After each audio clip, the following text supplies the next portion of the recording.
चलो बेटे, तो रेशियो एनालिसिस का सेकंड पार्ट हम लोग आज करेंगे, ठीक है। आइए, आज हम लोगों को कौन से रेशियो करने हैं? एक्टिविटी रेशियो, जिसका दूसरा नाम है टर्नओवर रेशियोज और तीसरा नाम है परफॉर्मेंस रेशियो। तो इसके अंदर पहला आता है इन्वेंट्री टर्नओवर रेशियो।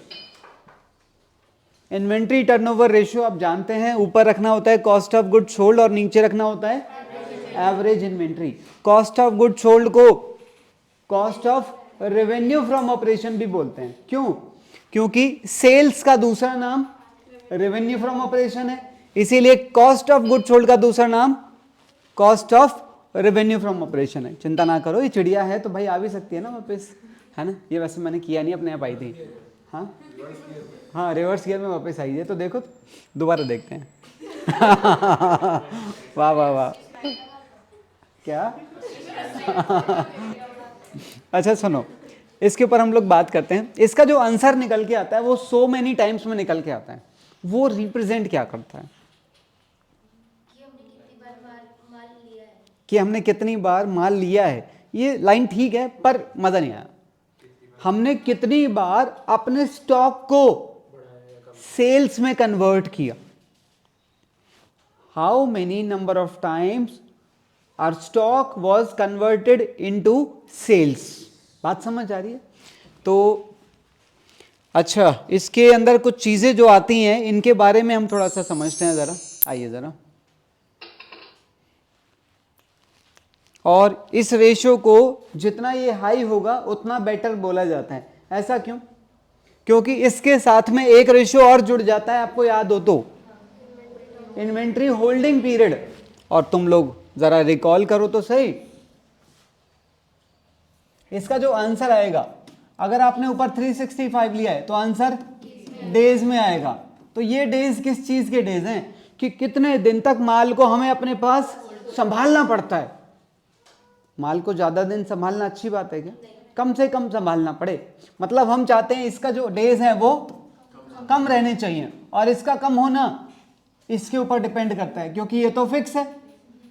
इसका मतलब जितना ये ज्यादा होगा उतना ही ये डेज, और तुम जानते हो ये जो है ये तो भाई इसका रिजल्ट है। इसीलिए क्या कहते हैं, इसका जो रेशियो है वो कैसा होना चाहिए? वो हाई होना चाहिए। याद आ गया है? ठीक है। और ध्यान रखना, इसमें 365 भी रख सकते हैं और 12 भी रख सकते हैं और 52 वीक्स भी रख सकते हैं। ठीक है। किसी के दिमाग में कोई और खुरापात आ रही हो? नहीं। अभी हमें इनके बारे में और थोड़ी थोड़ी बातें करनी चाहिए। आओ जरा।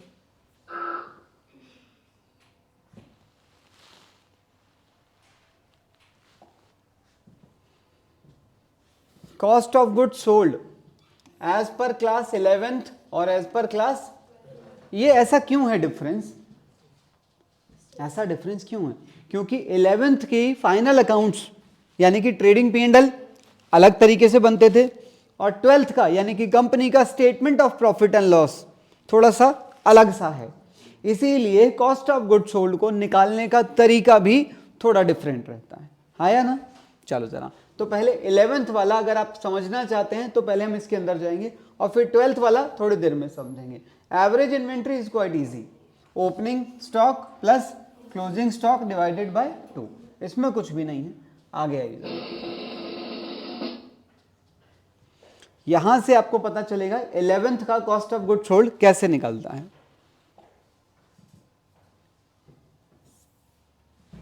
हाँ जी, आप जानते हैं ये जो पूरा कंटेंट है ये क्या बना रहा है? ये कॉस्ट ऑफ गुड सोल्ड बनाता है। तो cost of good sold is equal to opening stock plus net purchases plus direct expenses minus. So cost of good sold का एक फॉर्मूला तो ये रहा आपके सामने। ठीक है। दूसरी बात, अगर मैं 1, 2, 3 और 1, 4, अगर मैं इन चारों को यहां से हटा दूं तो इन चारों की जगह पर मैं क्या वैल्यू लिख सकता हूं? तुम खुद सोचो ना, इसके और इसके बीच का गैप कितना है? 24,000। तो मतलब 1, 2, 3 और 1, 4, इसका मतलब कॉस्ट ऑफ गुड सोल्ड की वैल्यू बेसिकली यहां कितनी आ रही है? तो मैं ऐसे भी तो ट्रेडिंग अकाउंट बना सकता हूं। हाँ या ना?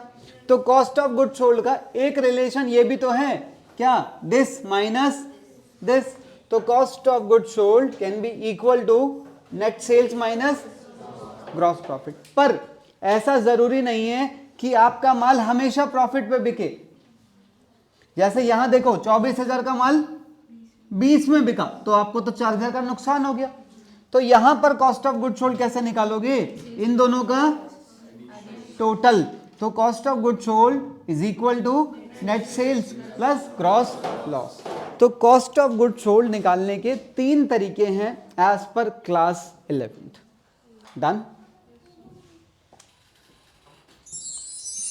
ये तीनों क्लियर हैं। इसके अंदर डायरेक्ट एक्सपेंसेस क्या होते हैं आप जानते हैं, कौन से खर्चे, जो रॉ मटेरियल को फिनिश गुड्स में कन्वर्ट करने के खर्चे होते हैं, ठीक है, यानी कि फैक्ट्री के खर्चों की बात कर रहे हैं हम लोग। अब हम लोग 12th वाला और देख लेते हैं। 12th वाला ये डायरेक्ट एक्सपेंसेस की स्लाइड है, अगर आप लोग भूल गए हैं तो ये जो ऊपर ऊपर के खर्चे हैं ना, हाँ मैं बता देता हूं, कोई बात नहीं, इस लाइन से ऊपर वाले, तो यहां वाले सारे खर्चे डायरेक्ट हैं और इसके बाद वाले सारे खर्चे इनडायरेक्ट रहते हैं। लो जी, एज पर क्लास 12th हम लोग देखेंगे अभी।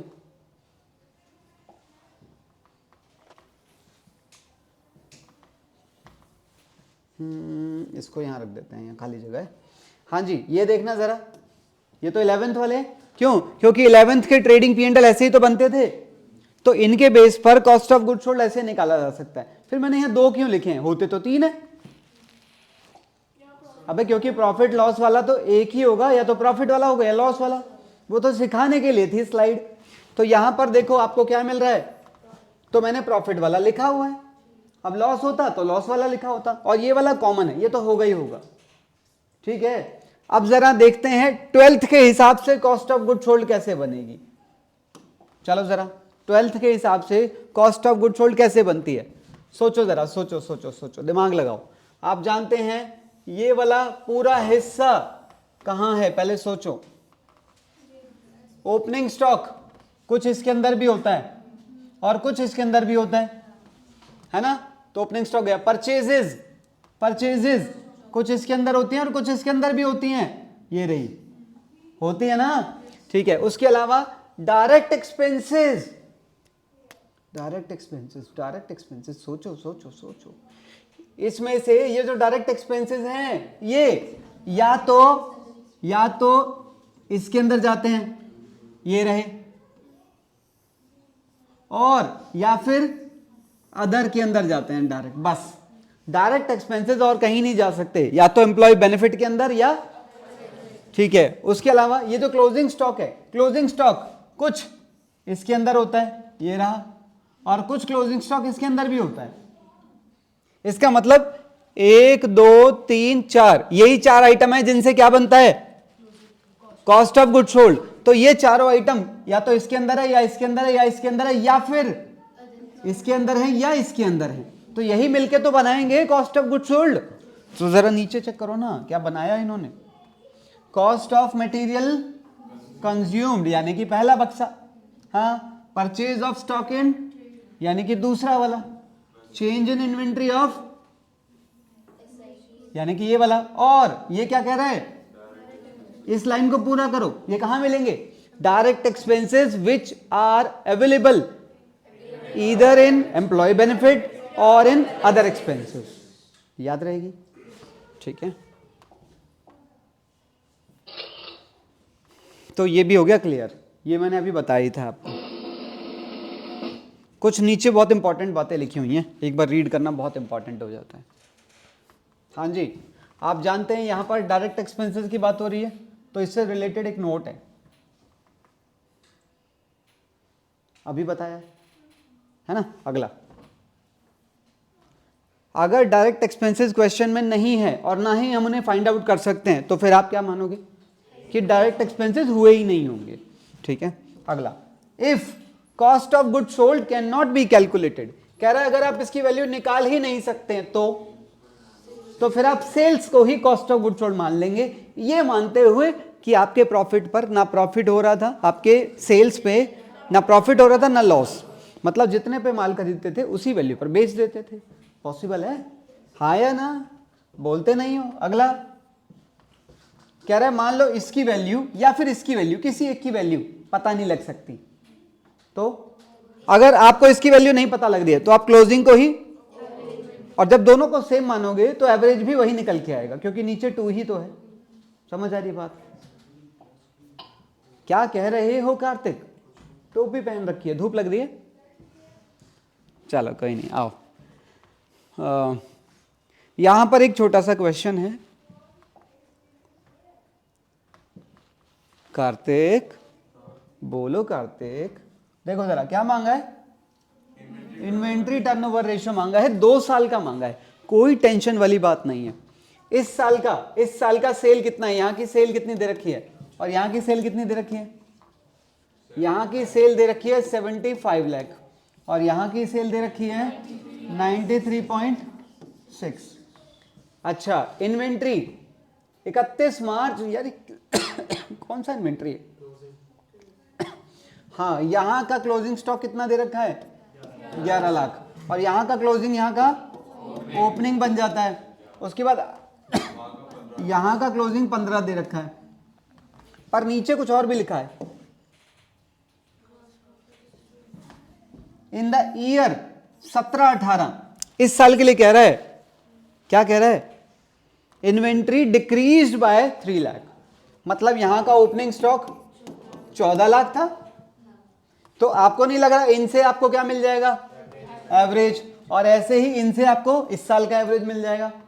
सिर्फ एक चीज रह गई, दोनों साल का क्या, वो कैसे निकालोगे? बहुत इजी है, आपको ग्रॉस प्रॉफिट की परसेंटेज दे दी ऑन कॉस्ट दे दी उसने, तो आप ये वाला रिलेशन लगा देना इसमें, ये वाला लग जाएगा, तो आपको दोनों साल का क्या मिल जाएगा? समझ नहीं आ रहा? तो फिर ऐसे मुंह लटका के क्यों बैठे हो? क्या हो गया? हाँ बाबू, तुम्हें क्या हुआ? चलें आगे, चलें, समझ आ गया ना? आइए। ओ माय गॉड, इसमें देखो, from the following data calculate inventory turnover ratio. ये तो दे ही रखा है, हटाओ इसे। अच्छा, ओपनिंग इन्वेंट्री भी दे रखा है भाई, ओपनिंग इन्वेंट्री आपको पता ही है, इसके अंदर ओपनिंग प्लस क्लोजिंग बाय 2 आता है, तो ये दे रखा है, क्लोजिंग निकालना पड़ेगा अपने को। निकाल सकते हैं क्या? हाँ, ये वाला रिलेशन लगाओ ना, पहले वाला देखो, cost of good sold equal to opening plus net purchase plus direct minus, बताओ ये है ये भी है, परचेज ये भी है, और डायरेक्ट में ये दोनों मिलके डायरेक्ट हैं, तो ये भी है, तो भाई ये निकल नहीं जाएगा, और जैसे ये मिलेगा इसमें पुट कर दो, एवरेज आ जाएगा। बेटा जब निकल सकता है तो ओपनिंग को क्लोजिंग कैसे मान लो? नहीं वैसे कैसे, बताओ, फंस गए अपने जाल में। वो तब है जब निकल नहीं सकता, ठीक है? हाँ हाँ, लो ना यार, वरन पहले बता दिया कर दूं। इसके अंदर कॉस्ट ऑफ गुड सोल्ड कैसे निकलेगा? फर्स्ट ईयर की बात कर लें, देख, फर्स्ट ईयर का ओपनिंग स्टॉक मैंने अभी लिखा था 14 लाख और क्लोजिंग स्टॉक मैंने अभी लिखा था 11 लाख, और यहां में इस साल में पूरा जो सेल हुआ है, कह रहे हैं सेल कितनी हुई है? 75 लाख, और एक इंफॉर्मेशन और दे रहा है, कह रहा है gross profit is 20% on cost, तो ये वाला रिलेशन लगाओ। हाँ, cost of good sold equal to RFO minus GP लगाओ। सेल कितनी दे रखी है? 75 लाख, और ये कह रहा है 20% ऑन कॉस्ट, तो इसको x ले लो, माइनस 20x बाय 100, तो x की वैल्यू निकालनी हो जाएगा। टेंशन मत लिया कर, जब डाउट है तभी पूछना, मैंने मना थोड़ी किया है। गिर जाओ, चलो।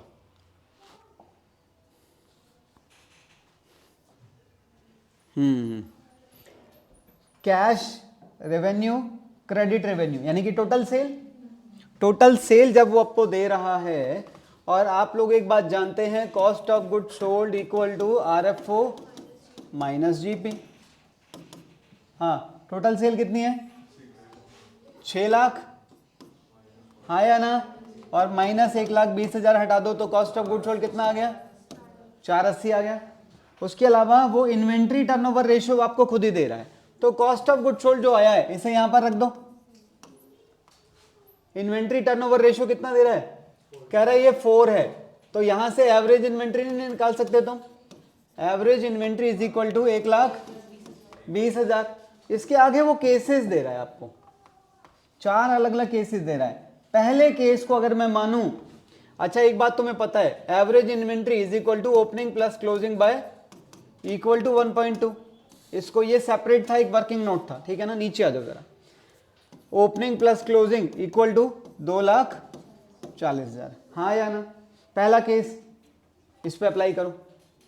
कह रहा है closing inventory is 1 lakh in excess of opening, तो इस केस में क्या करोगे,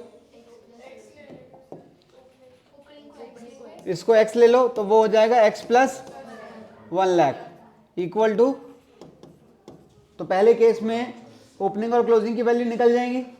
दूसरा केस, ये केस नंबर 1 था, क्लोजिंग इन्वेंट्री इज 2 टाइम्स, बोलो अगर ओपनिंग को x ले रहे हो तो closing 2x equal to 2 point, और जैसे ही x की वैल्यू मिलेगी तो वो होगी ओपनिंग की वैल्यू, उसको 2 से मल्टीप्लाई करोगे तो क्लोजिंग क्या आ जाएगी। केस नंबर 3 2 टाइम्स मोर कह रहा है, तो ये होगा x, तो ये होगा 3x इक्वल टू 2.4, बिल्कुल सेम है थर्ड और फोर्थ का, याद आ गया।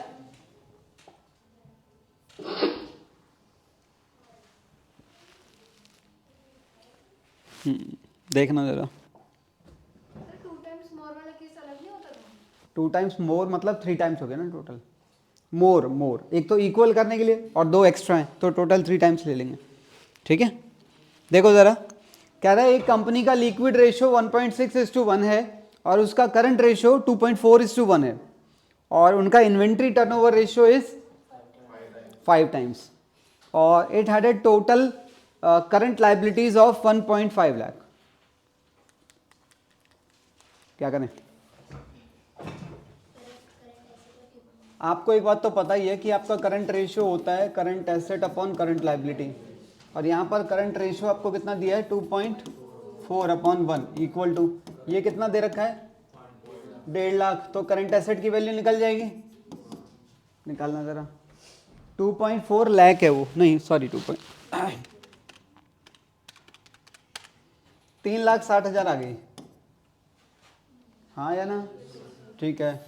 एक और दे रखा है आपको, quick ratio equal to quick assets upon current liability, 1.6/1 equal to quick assets upon 1.5 lakh, तो क्विक एसेट्स इक्वल टू 2,40,000 आ गया। इससे क्या मिलेगा यार, हाँ इन दोनों के बीच का जो गैप होता है वो या तो प्रीपेड होता है या इन्वेंट्री होता है। क्या यहाँ पर प्रीपेड वगैरह बता रखे हैं, नहीं बता रखे, तो इनके बीच का जो गैप है आप उसे क्या लेंगे, वो इन्वेंट्री आ गया, कितना 1,20,000 का इन्वेंट्री आ गया। ओपनिंग है कि क्लोजिंग है,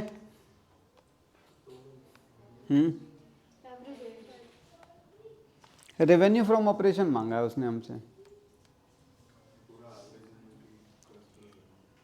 क्या, हाँ इसी को ओपनिंग ले लो, इसी को क्लोजिंग ले लो, तो यही एवरेज हो जाएगा, ठीक है।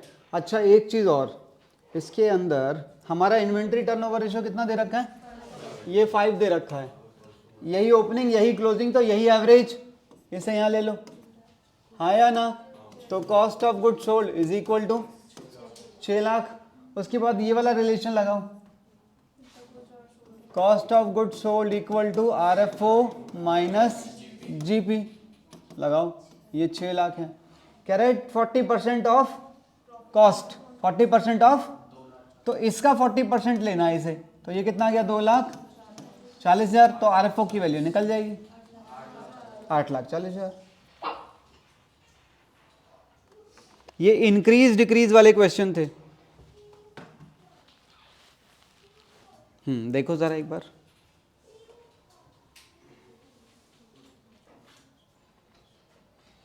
पहले आप इतने कंटेंट को फॉलो करें बस, ऊपर ऊपर का। Calculate inventory turnover ratio from the following, तो उनके बेस पर जब मैंने इन्वेंट्री टर्नओवर रेशियो निकाला तो वो कितना निकल के आ रहा है, आप देख लो। ओपनिंग इन्वेंट्री कितना है, क्लोजिंग कितना है, ठीक है। उसके अलावा ऊपर आपको क्या लेना पड़ता है, तो वो कैसे निकलता है, opening plus purchase plus direct, है ही नहीं तो क्लोजिंग माइनस होगा। हाँ, ओपनिंग प्लस परचेज माइनस, तो इनको जब सॉल्व किया तो एग्जिस्टिंग आंसर क्या है, एग्जिस्टिंग रेशियो है 5 टाइम्स, ठीक है। अब वो क्या कह रहा है, कह रहा है अगर हम ये वाले ट्रांजैक्शन करें तो हमारे रेशियो पर क्या फर्क पड़ेगा, वो ये पूछना चाह रहा है। पहले में क्या होगा, गुड्स परचेज फॉर ₹40,000 अगर हम करते हैं तो क्या होगा, अगर आप 40,000 का माल खरीदोगे तो परचेज की वैल्यू भी तो बढ़ जाएगी और क्लोजिंग स्टॉक भी तो बढ़ गया, नहीं समझे, क्योंकि माल खरीदने के लिए कह रहा, बेचने के लिए तो नहीं कह रहा। तो यहां पर 1 लाख माइनस होगा, बताओ, नीचे भी तो यहां पर 1 लाख ही माइनस होगा, हाँ प्लस सॉरी, ऊपर बिल्कुल सेम रहेगा, नीचे पहले 40,000 था पर अब 60,000 होगा, तो आंसर डिक्रीज हो जाएगा, ठीक है।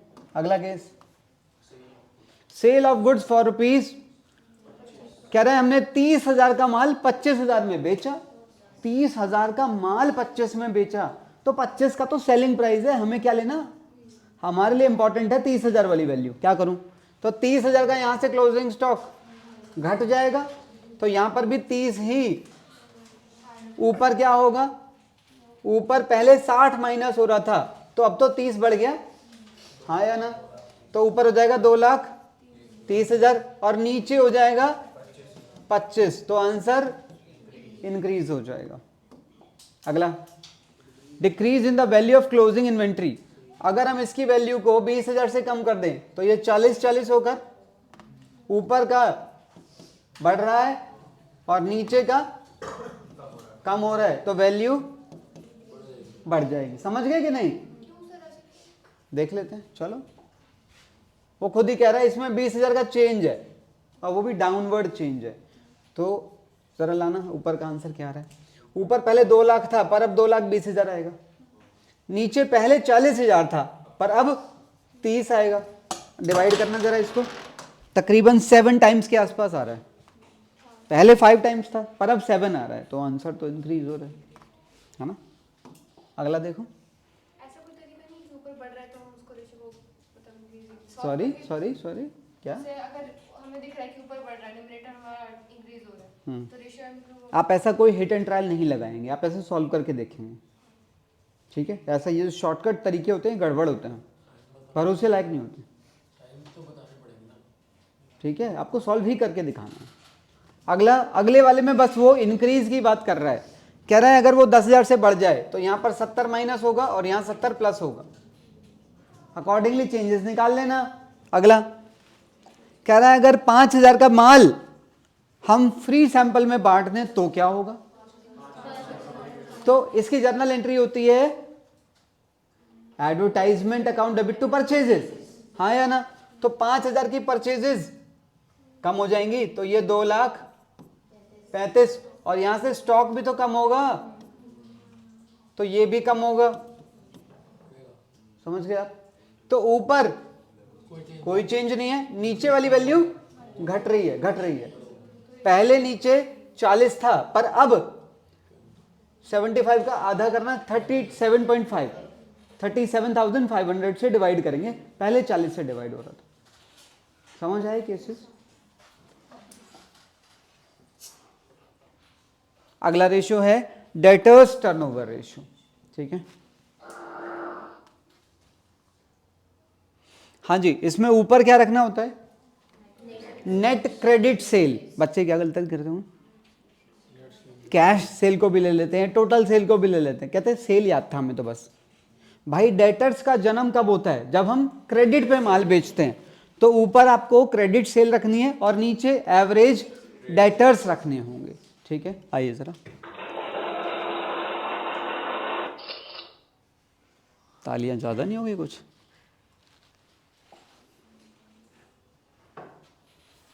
अच्छा, इससे पीछे हमने कौन सा रेशियो पढ़ा था? Inventory turnover ratio. Inventory turnover ratio के साथ में जो जुड़ा हुआ रेशियो था वो क्या था? इन्वेंट्री होल्डिंग पीरियड, उसका दूसरा नाम एवरेज एज ऑफ इन्वेंट्री, याद रहेगी। और एक और भी नाम हो सकता है, इन्वेंट्री वेलोसिटी। Inventory velocity. वैसे ही इसके भी 3 नाम पॉसिबल हैं। आइए जरा, हमारा रेशियो है ट्रेड रिसीवेबल, इसको वो और किस नाम से पूछ सकता है? डेटर्स टर्नओवर रेशियो भी कह सकता है वो। ठीक है, क्योंकि इसके अंदर ट्रेड रिसीवेबल के अंदर 2 चीजें आती हैं, डेटर्स और बीआर, दोनों आते हैं, तो वो किसी भी एक का भी पूछ सकता है। ठीक है, तो ऊपर आपको नेट क्रेडिट सेल रखनी है और नीचे रखने हैं एवरेज टीआर।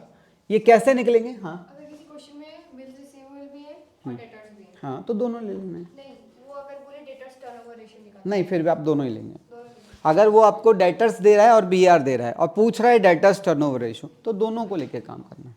ठीक है, हाँ जी, इस रेशियो के बारे में भी ऐसा कहा जाता है कि ये जितना हाई होगा उतना अच्छा होगा। रीजन सुनो, इसका जो आंसर निकलेगा वो भी टाइम्स में निकलेगा, और इसका जो आंसर आएगा, मान लो ये आ गया 5 टाइम्स, तो इसके साथ जुड़ा हुआ रेशियो क्या है? एवरेज कलेक्शन पीरियड का हो या फिर एवरेज एज ऑफ। ये कैसे निकलेगा? 365 अपॉन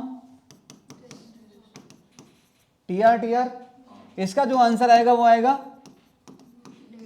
ये किस चीज के डेज होते हैं पहले तो ये पता होना चाहिए कि हमें पैसे कितने दिनों में मिलते हैं माल बेचने के बाद। इन दिनों को बिजनेसमैन कम चाहता है कि पैसा तुरंत आ जाए, जल्दी से जल्दी आ जाए, हाँ या ना? तो भाई इन दिनों का कम होना इस पर डिपेंड नहीं करता, इस पर डिपेंड करता है। जितना ये ज्यादा होगा उतने ही ये डेज, तो इनका ज्यादा होना इसके ऊपर निर्भर करता है, हाँ या ना? हाँ, तो वही लिखा हुआ है कह रहा है जितना ज्यादा होगा उतना बढ़िया है। जरा इनके ऊपर बात करते हैं।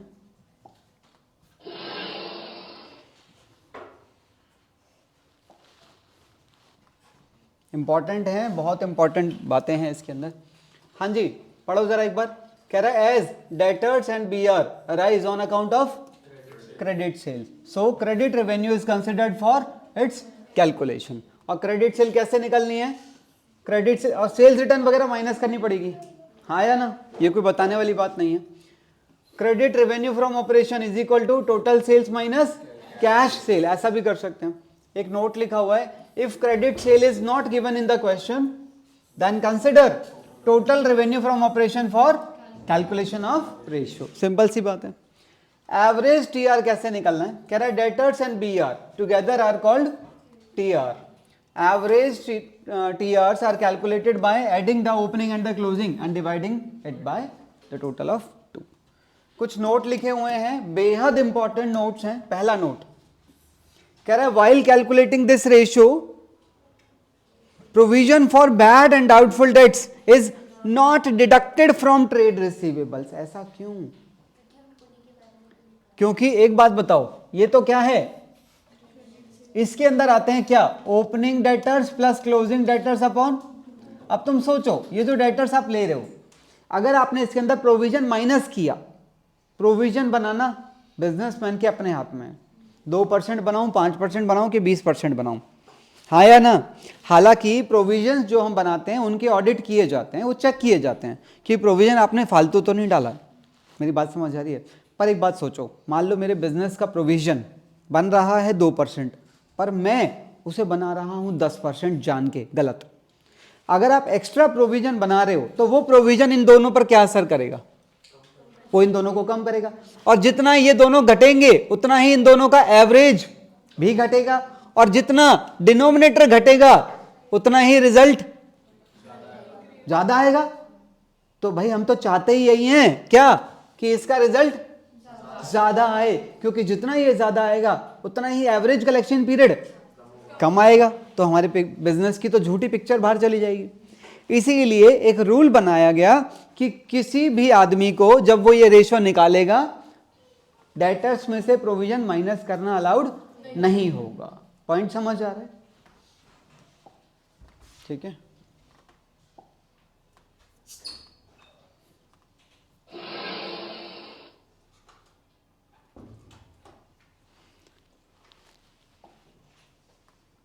दो नोट और हैं इसके अंदर छोटे छोटे से। हाँ, कह रहा है if opening T R not given in the question then consider closing T R as, closing ही ओपनिंग हो जाएगा तो फिर वही एवरेज हो जाएगा। कह रहा है debtors for goods sold are considered where as debtors for asset sold are, ऐसा क्यों?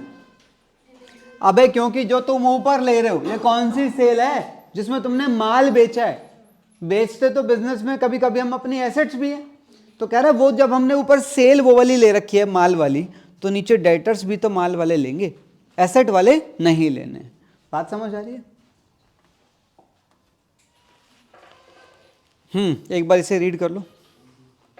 एवरेज कलेक्शन पीरियड, दूसरा नाम डेटर्स वेलोसिटी और तीसरा नाम एवरेज एज ऑफ डेटर्स। ठीक है।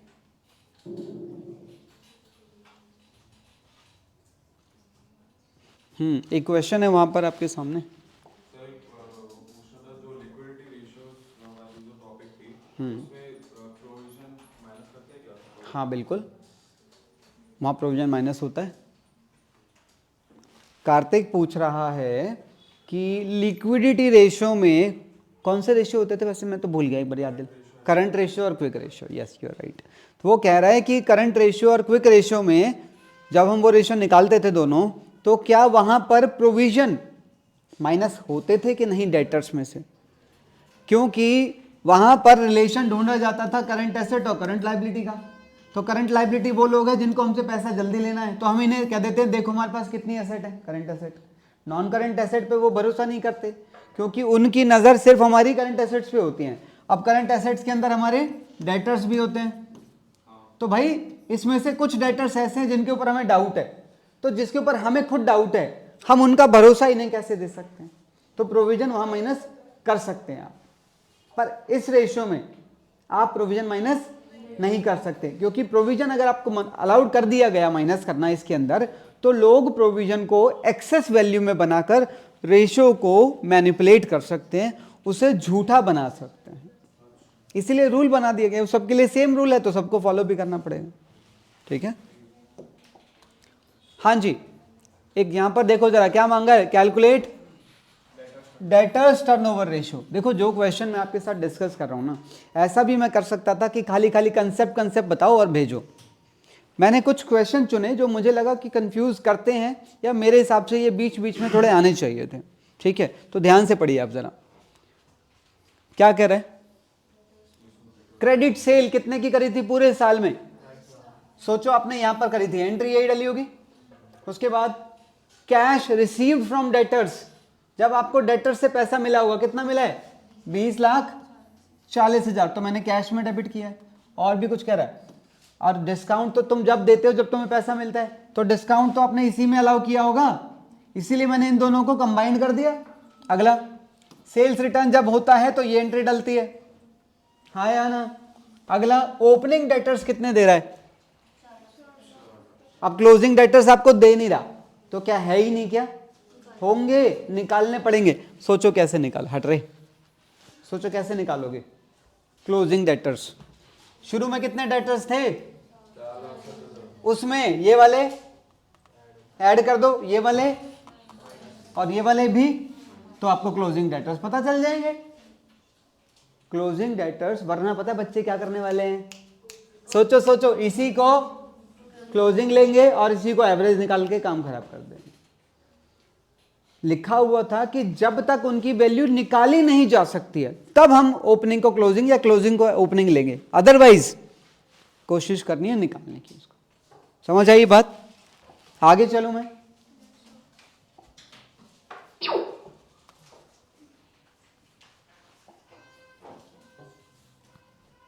यहां देखिए जरा, calculate the amount of opening TR and closing TR from the following particulars. Okay,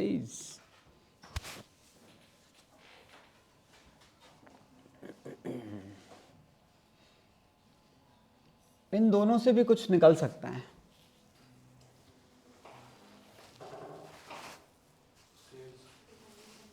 इनसे सेल्स निकल जाएगी, लगवाना जरा।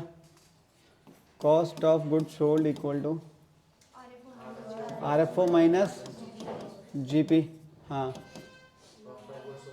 Cost of good sold 9 lakh दे रखी है, GP इज 25%। किसका? कह रहा है इसका 25% लेना है भाई, तो इसे x ले लो, it will be 25x by 100। इसे सॉल्व कर लो। जब आप इसे सॉल्व करेंगे, वैसे कर ही लेते हैं ना, चलो 75x upon 100 equal to 9 lakh. वो तो बेटा मुझे भी नहीं पता। हाँ, यू आर राइट, x की वैल्यू आ गई 12 लाख। x की वैल्यू मतलब कौन सा RFO ये? कैश क्रेडिट टोटल सेल, पूरे साल में जो माल बेचा है। तो ये 12 लाख को इसके नीचे रख दो, और तुम जानते हो ये क्या होता है, कैश प्लस, उसके नीचे क्या कह रहे हैं, कैश। कह रहा है ये कितना है, इसका 20% है ये। तो भाई ऐसा करो, इसको y ले लो, it will be 20y by 100। तो y की वैल्यू 10 लाख आ गई। क्रेडिट सेल्स मिल गई। क्रेडिट सेल मिलने का मतलब आपको ये मिल गया, हाँ या ना? कह रहा है closing trade receivables were 3 times that in the beginning. हाँ, ट्रेड रिसीवेबल टर्नओवर रेशियो कितना दे रखा है, 5 टाइम्स। ठीक है, और क्रेडिट सेल कितनी मिली थी, 10 लाख। तो यहां से एवरेज TR निकाल लो। Average TR is equal to 2 lakh. ये होता है opening plus closing by 2 equal to opening plus closing equal to, इसके साथ अब ये वाला रिलेशन अप्लाई कर दो, x प्लस 3x। x मत लेना, x ले चुके हैं आप, p प्लस 3p करके निकाल लेना उसको, हो जाएगा ना?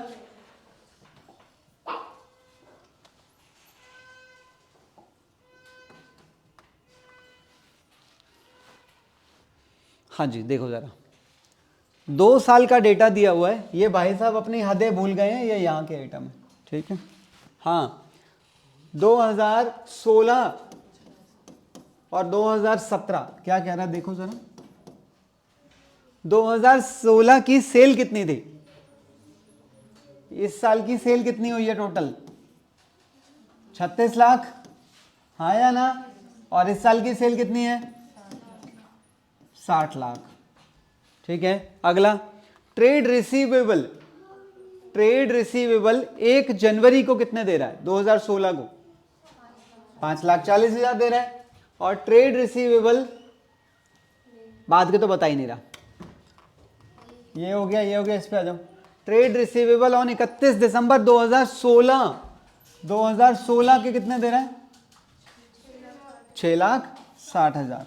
अच्छा, यही यहाँ के ओपनिंग बन जाएंगे। ठीक है, फिर उसके बाद ट्रेड रिसीवेबल बाद के भी दे रखा है उसने, तो ये कितने लेने हैं, 9,40,000। इन्वेंट्री ओपनिंग कितना दे रखा है, 6,50,000। क्लोजिंग कितना दे रखा है, और यही 7 लाख यहाँ भी आ जाएगा। इन्वेंट्री लास्ट का कितना दे रखा है, 10 लाख। लगभग सब कुछ तो दे रखा है। क्वेश्चन में मांगा क्या है, TR और ITR। TR और ITR। इसके लिए आपको चाहिए ऊपर, हाँ, न्यूमरेटर में चाहिए क्रेडिट सेल, इसके लिए चाहिए आपको न्यूमरेटर में कॉस्ट ऑफ गुड सोल्ड। क्या पॉसिबिलिटी है कुछ? और यहां पर एक रिलेशन और दे रहा है भाई, कैश सेल और क्रेडिट सेल को अलग करना पॉसिबल होगा क्या? क्या यहां पर कैश सेल और क्रेडिट सेल अलग कर पाएंगे आप? कोई ऐसी इंफॉर्मेशन है क्या? तो यहां टोटल सेल जो आपको दे रखी है, आप उसी को क्रेडिट सेल लेके काम कर देना। तो मेरे हिसाब से इसमें तो समस्या होनी नहीं चाहिए। इसमें भी सिर्फ एक चैलेंज है, कॉस्ट ऑफ गुड सोल्ड। तो कॉस्ट ऑफ गुड सोल्ड अगर मैं इस साल का निकालना चाहूं तो कैसे निकालोगे? सेल कितनी दे रखी है, तो 36 लाख के ऊपर ये वाला रिलेशन अप्लाई कर दो, बस लगाना जरा। फर्स्ट ईयर इस साल का cost of good sold, cost of good sold equal to RFO minus GP। हाँ, RFO कितनी दे रखी है, वो कितना है, 25% GP। 25% किसका बता ही नहीं रहा, तो सेल का लेते हैं अब जब क्वेश्चन साइलेंट होता है, कितना 9 लाख, तो 27 लाख क्या आ गया इस साल का कॉस्ट ऑफ गुड सोल्ड। इसी तरीके से वहां का कॉस्ट ऑफ गुड सोल्ड भी आ जाएगा। ठीक है,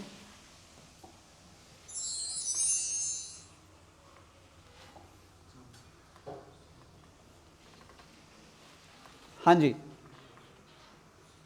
पहले एग्जिस्टिंग डेटा को चेक करो जरा, उसके बाद नीचे के ये केसेस देखेंगे। क्रेडिट आरएफओ कितना दे रखा है 3,80,000, ठीक है, और ये क्या है सेल्स रिटर्न, तो वो माइनस करनी पड़ती है, तो आपकी नेट क्रेडिट सेल कितनी है ऊपर 3,60,000। नीचे आपको क्या रखने हैं एवरेज, जो कि ओपनिंग प्लस क्लोजिंग अपॉन, हाँ, तो ट्रेड रिसीवेबल ओपनिंग के कितने दे रखे हैं 70, क्लोजिंग के ये वाले लूं या ये वाले लूं, प्रोविजन को इग्नोर करना होता है, क्योंकि अगर आपने प्रोविजन लिया तो रेशियो मैनिपुलेट हो जाएगा। तो 1,10,000 आपको रखना है यहां पर। देखो जरा इस पूरे कॉम्बिनेशन से क्या आंसर निकल के आ रहा है 4 टाइम्स एग्जिस्टिंग रेशियो है, पर वो क्या कह रहा है, कह रहा है अगर हम ये वाले केसेस करें तो रेशियो पे क्या फर्क पड़ेगा। पहला केस, अगर 20,000 रुपए हमें हमारे कस्टमर से मिल जाएं तो क्या असर पड़ेगा, हैं क्या कह रहे हो, क्या कह रहे हो भूमि, क्या कहा, वाह रे वाह, कस्टमर से पैसे मिल रहे हैं, एंट्री बताना, उसका असर खाली इस पे पड़ेगा बुद्धि से पैदल, पागल हो गया, वो पैसे देने आया है, माल रख लिया उसने, माल थोड़ी वापस देने आ रहा है वो। नहीं समझ आई बात, किस किस को डाउट है यार, बताओ तो दो यार कम से कम। अरे कंफ्यूजन है, नहीं है ना, तो ये क्या था रे, वो साफ कह रहा है अगर 20,000 रुपए हमें कस्टमर से मिल जाते हैं तो क्या असर पड़ेगा।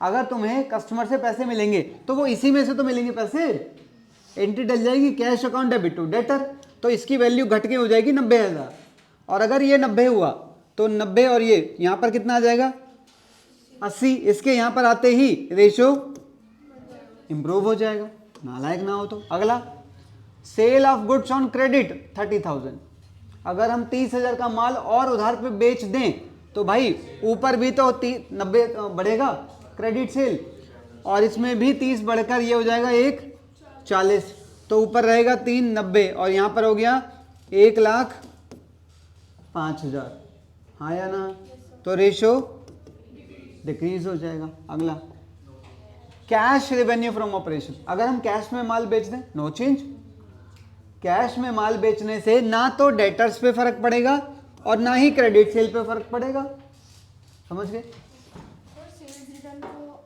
रिटर्न इनवर्ट बोलते हैं। हाँ,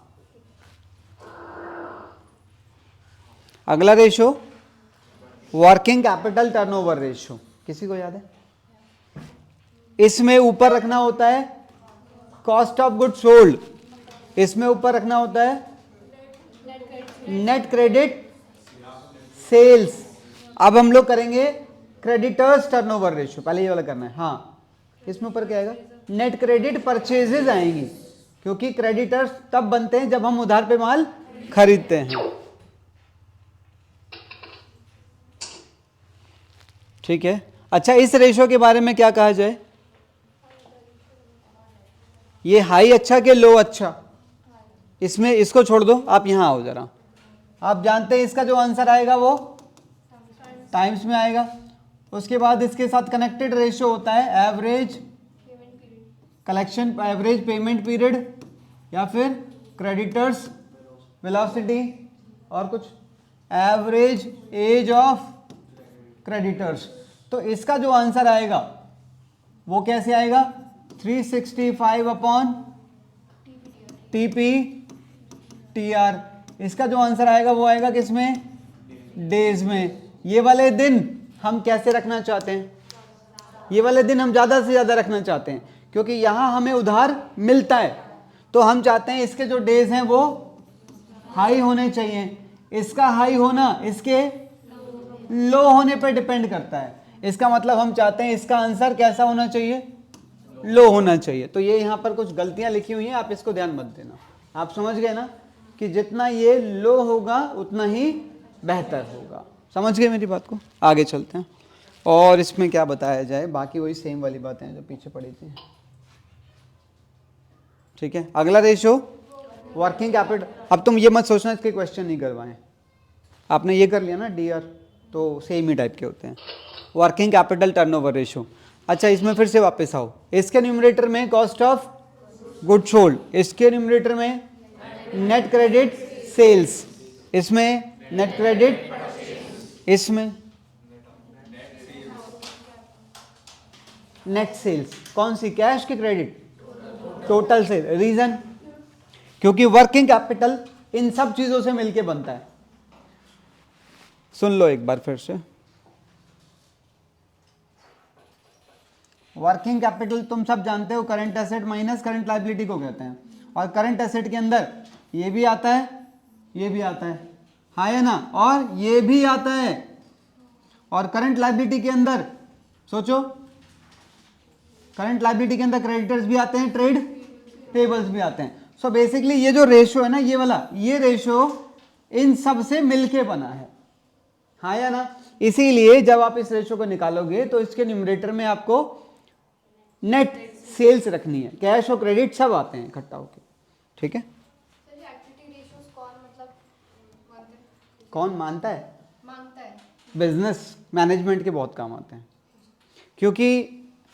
क्योंकि ये पता है हमारे लिए ये सब क्या है, मैंने बताया था ये सब हमारे लिए क्या है, रिसोर्सेज, साधन।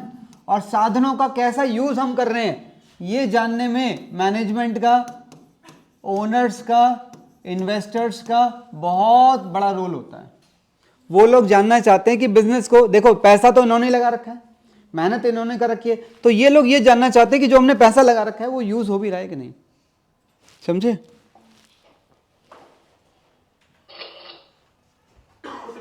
हाँ जी, ऊपर रहेगा नेट रेवेन्यू फ्रॉम ऑपरेशन और नीचे रहेगा वर्किंग कैपिटल।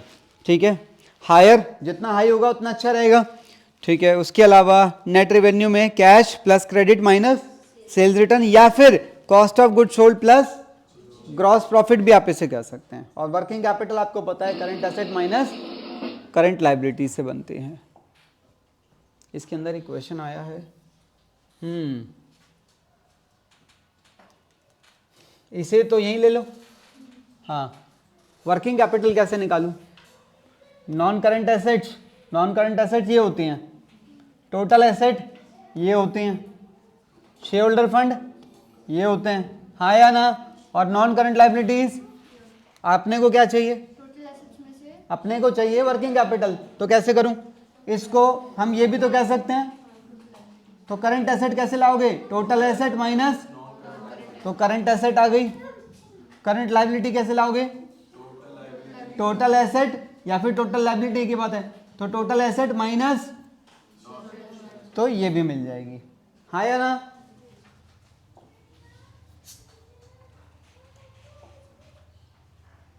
इसमें भी वर्किंग कैपिटल टर्नओवर रेशियो मांगा है। अच्छा, don't mix working capital turnover ratio and working capital ratio. Working capital turnover ratio की बात करेगा तो इसकी बात करेगा, वर्किंग कैपिटल रेशियो की बात करेगा तो करंट रेशियो की बात कर रहा है। मिक्स मत करना कभी भी, ठीक है। हाँ, आपको नहीं लग रहा इन दोनों से आपको ये मिल जाएगा? बोलो हाँ या ना। ठीक है, उसके अलावा यार ये कैसे लाएं वर्किंग कैपिटल? बड़ा कंफ्यूजिंग हो गया यार ये तो। शेयर कैपिटल, जनरल रिजर्व और रिजर्व एंड सरप्लस, ये तीनों मिलकर तो इसकी इंफॉर्मेशन दे रहे हैं। इन तीनों से मिलकर बेसिकली वैल्यू कितनी आ रही है? 6,30,000। उसके अलावा long term borrowing and long term provision, ये दोनों मिलकर क्या दे रहे हैं? ये कितना आ रहा है? 1,90,000। और नॉन करंट एसेट्स ये कितनी है? 4,20,000। तो यहां से वर्किंग कैपिटल कैसे मिल गई? नहीं मिली। ये इन सारे को प्लस करेंगे। हाँ ऐसा करो, एक बात तो तुम मानते हो कि working capital is equal to current asset minus, अगर मैं इसे 0 मान लूं, तुम कहोगे कैसे मान लो, मान लो, मत मानो, सुनो मत मानो, अगर मैं इसे 0 मानूंगा तो कहना इसे my working capital is equal to current assets, और जितना तुम इसे बढ़ाओगे उतना ये भी तो फिर बढ़ेगा, वरना इनका बीच का डिफरेंस कभी भी वर्किंग कैपिटल बना ही नहीं पाएगा। नहीं समझे, ओए ओए ओए ओए, हाँ एनालिस्ट कह रहे हैं हाँ हाँ हाँ बात तो सही है, बेइज्जती हो रही है हमारी। चलो अब मैं ये कह रहा हूं अगर मैं इसे 0 मान लेता हूं तो मुझे तो मेरी टोटल लायबिलिटी मिल तो गई, कितनी, 8 लाख, कितनी बन रही ना, 8,20,000।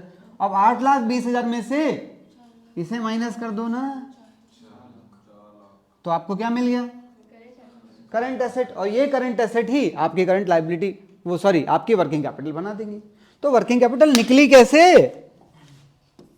वर्किंग कैपिटल निकली कैसे, सुनो समझाता हूं, इधर आओ।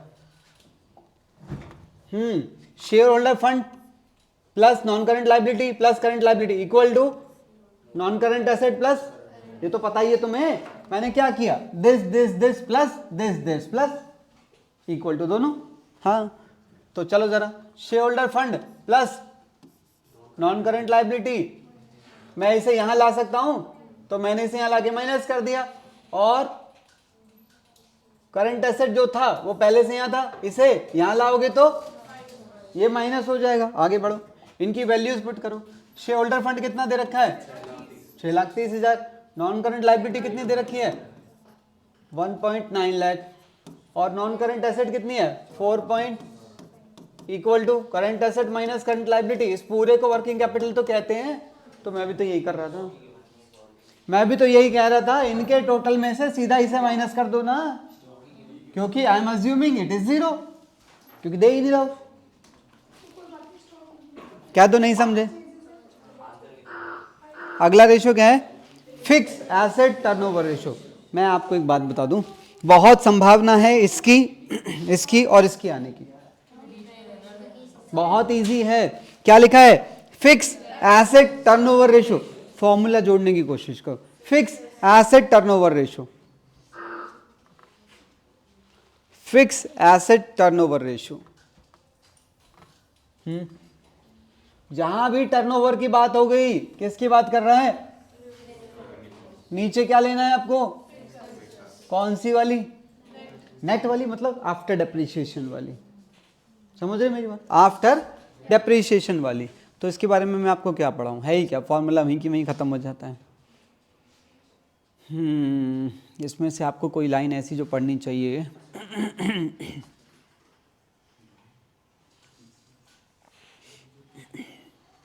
एक तो ये वाली रीड करो,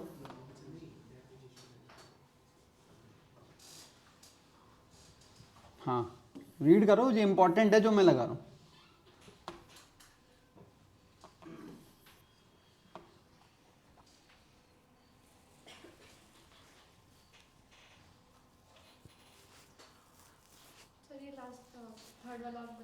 This one, the higher the ratio the better it is, because a high ratio indicates the business has less money tied up in fixed assets for each rupee of sales revenue. It is like कि सोचो तुमने अपने assets में 100 रुपए लगा रखे हैं, ठीक है, और तुम मान लो माल बेच रहे हो 400 रुपए का, इसका मतलब क्या है कि हर 1 रुपए के बदले में 4 रुपए की सेल जनरेट कर रहे हो तुम, हर 1 रुपए की एसेट के बदले में 4 रुपए की सेल जनरेट कर रहे हो, प्रॉफिट नहीं, सेल, सेल में से खर्चे हटेंगे तो प्रॉफिट आएगा। मैं प्रॉफिट की बात नहीं कर रहा हूं, मैं सेल्स की बात कर रहा हूं। क्योंकि हम बिजनेस में इन्हें क्यों लगाते हैं ये बताओ तुम, हैं इसलिए कि हम खुश होंगे, ओ बहुत सारी चीजें लगा रखे, नहीं, हम इन्हें इसलिए लगाते हैं ताकि हम ज्यादा से ज्यादा माल बना सके और उसे बेच सकें। माल बनाना हमारा पर्पस नहीं है, माल बेचना हमारा पर्पस है। इसीलिए इनको खरीदने के पीछे का मकसद है अल्टीमेटली माल का बिकना। इनका अगर यूटिलाइजेशन चेक करना है तो ये मत देखो कि ये कितने नए हैं, क्या ये सही से चल रहे, नहीं, इंपॉर्टेंट ये कि इनसे बना हुआ माल कितना ज्यादा बिक रहा है। इसीलिए इसका रिलेशन सेल्स के साथ ढूंढना है आपको।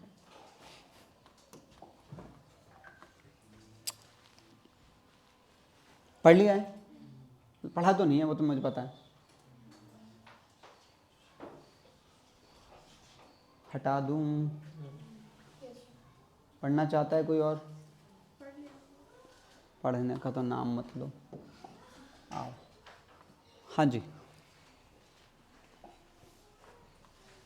देखना ज़रा इसको। हाँ जी, calculate fix asset turnover ratio.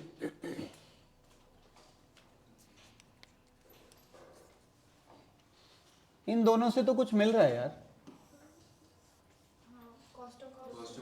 Cost of good sold, और फिर उससे और इससे नेट रेवेन्यू मिल जाएगा, और जैसे ही नेट रेवेन्यू मिलेगा उसे यहाँ पुट कर दो। हाँ या ना? अब ये रह गया नेट फिक्स एसेट, ये कैसे लाऊं? किस किस को? दिस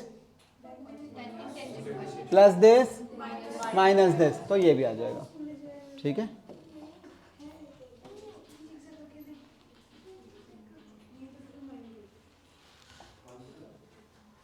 क्या हो गया? देखो जरा, एवरेज ट्रेड रिसीवेबल्स कितने दे रखे हैं, ये मिल रहा है कि नहीं? अरे हाँ या ना? कैश रेवेन्यू फ्रॉम ऑपरेशन कितना है? 20% ऑफ टोटल। तो आपको नहीं लग रहा ये मिल जाएगा? ऐसे कैसे मिल जाएगा? कह रहा है एवरेज डेट कलेक्शन पीरियड कितना है? 3 महीने का है। भाई करवाओ ये वाला क्वेश्चन, कैसे होगा?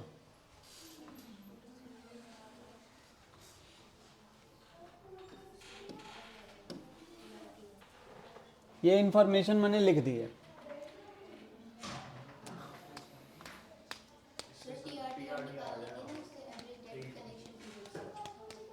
कैसे? हाँ, इसे उठाओ पहले यहां से। ठीक है, इससे क्या होगा? तुम कह रहे हो टी आर इक्वल टू कितना दे रहा है ये? 3 मंथ्स, और आप जानते हो 12 अपॉन, ये तुम क्या लिखवा रहे हो ना? T R ratio. हाँ, एवरेज कलेक्शन पीरियड कितना दे रहा है वो आंसर में? 3 मंथ, जो कि क्या होता है? 12 अपॉन टी आर।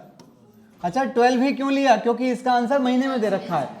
तो जब आप इसे सॉल्व करोगे तो आपको टी आर की वैल्यू कितनी मिल जाएगी? 4 टाइम्स मिल गई। इस 4 टाइम्स को उठा के आप यहाँ ला सकते हैं, और जैसे आप इसे इसके साथ मल्टीप्लाई करेंगे you will get net credit RFO. Credit RFO मिला है अभी खाली, कितना आ गया वो? 16 लाख। अच्छा, उसके अलावा फिर आप ये वाला रिलेशन लगा दो, cash plus credit equal to total वाला। जैसे आप इस रिलेशन को इसके साथ अटैच करेंगे, what you will get? Total RFO. Total RFO हमें चाहिएगी, क्यों चाहिएगी? हाँ, इसके लिए। उसके बाद रह गई हमारी नेट फिक्स एसेट्स। ये कैसे लाऊं? पता नहीं क्या दे रहा है, कैपिटल एम्प्लॉयड दे रहा है और वर्किंग कैपिटल दे रहा है। अजीब पागलपंती है। कैपिटल एम्प्लॉयड तो भाई इन दोनों को बोलते हैं, और वर्किंग कैपिटल इनके डिफरेंस को बोलते हैं। आ जाएगी? आप समझ गए गेम क्या है? बोलो क्या होगा फिर वो, मतलब मैं समझ नहीं पा रहा हूँ। अभी मेरी बात सुन लो, ये तो आपको क्लियर है। अभी मैंने थोड़ी देर पहले बताया था this plus this plus this, यानी कि शोल्डर फंड प्लस में non current liability plus current liability equal to non current assets plus current assets. ठीक है, तो आप ऐसा करो, इसे वहां ले जाओ और इस वाले को share holder fund plus non current liability minus non current assets equal to current asset minus current liability. अच्छा, ये पूरा हिस्सा मिलके क्या बना रहा है? Working capital. कितना दे रखा है? 4 लाख दे रखा है। उसके अलावा कैपिटल एम्प्लॉयड कितना दे रखा है? कैपिटल एम्प्लॉयड मतलब ये दोनों की चीजें दे रखी हैं 20 लाख। तो नॉन करंट एसेट ही तो चाहिए यहाँ लिखने के लिए, वो मिल जाएगा। किसी ने कहा कितनी रह गई?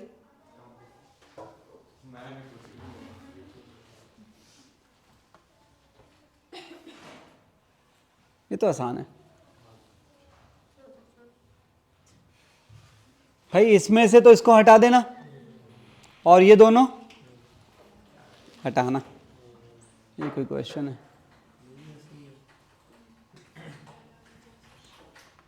एक और रह गया, नेट एसेट्स टर्नओवर रेशियो, दोनों में कुछ अंतर है क्या?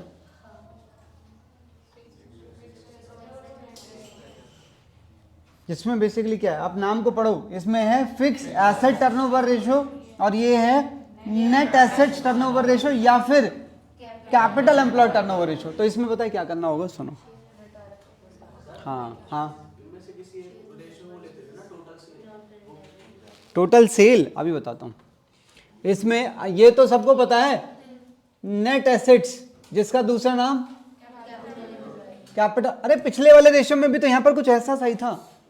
हाँ, वहां नेट फिक्स एसेट्स था, यहां है नेट एसेट्स।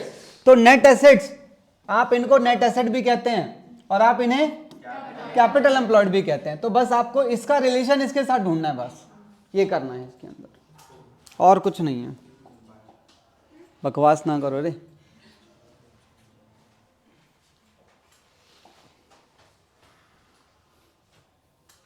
देखना जरा कैसे होगा।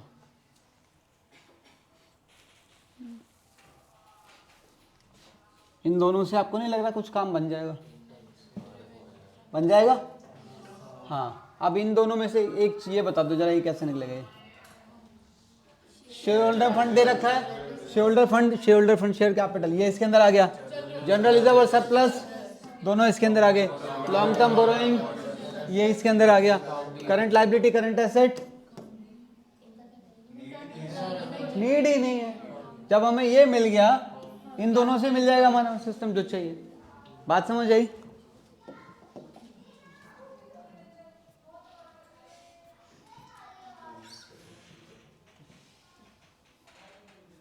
Based on the following calculate net assets और capital employed turnover ratio, share holder fund, equity, share capital.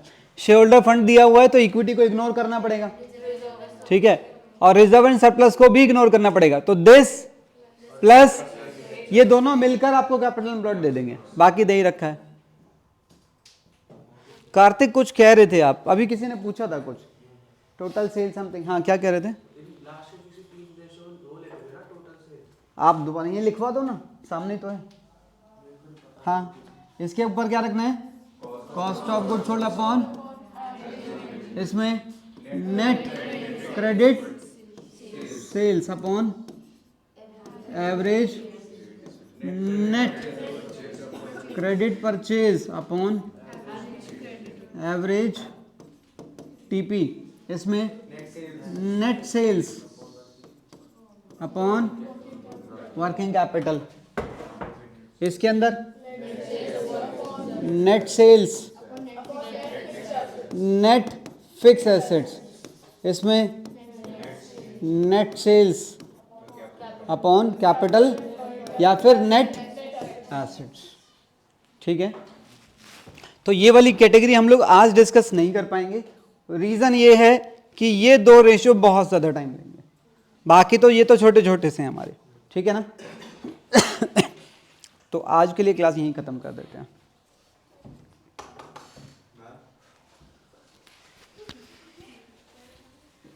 Really